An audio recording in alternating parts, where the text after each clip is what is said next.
بسم اللہ الرحمن الرحیم۔ السلام علیکم ویورز، امید ہے آپ سب خیریت سے ہوں گے۔ ویورز، اس ویڈیو میں سینئرز، وکلاء، صحافیوں، سیاستدانوں، دانشوروں اور حکومتی نمائندوں کے دلچسپ تجزیے، تبصرے اور خبریں پیش کی جائیں گی۔ دوسری اہم گزارش یہ ہے کہ سوشل میڈیا فائر وال لگی ہوئی ہے، ممکن ہو تو اس ویڈیو کو لائک، کمنٹس اور شیئر ضرور کریں۔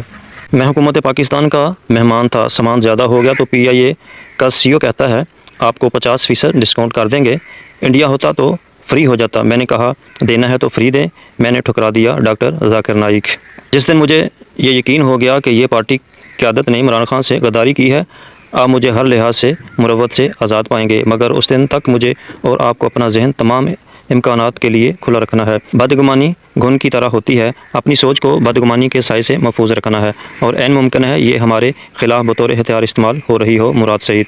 مسلح دفاعی ادارے اگر راہ راست پر نہیں آئے تو ہم اپنے سروں پر قرآن اٹھا کر پرامن طریقے سے فوجی چھاؤنیوں اور چیک پوسٹوں کا محاصرہ کریں گے۔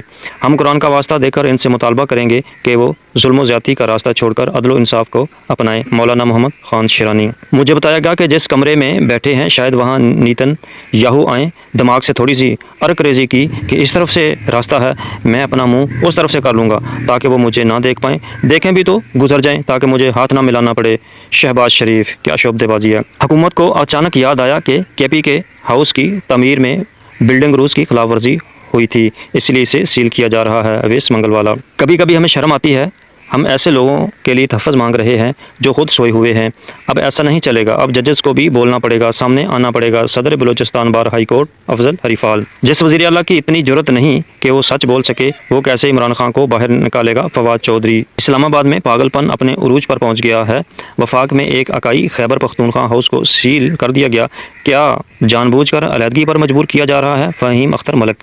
سمجھدار لوگوں کو احساس ہے کہ جبر کے خلاف جنگ سمجھ بوجھ سے لڑی جاتی ہے۔ میرے اور دیگر کے لیے آسان تھا کہ ڈی چوک پر نمودار ہو کر گرفتار ہو جاتے تو چند لمحوں کی خود نمائی اور پھر جیل میں خاموشی، یہ مجھے سونپی گئی ذمہ داری اور تجربے سے بے وفائی ہوتی۔ سلمان اکرم راجہ۔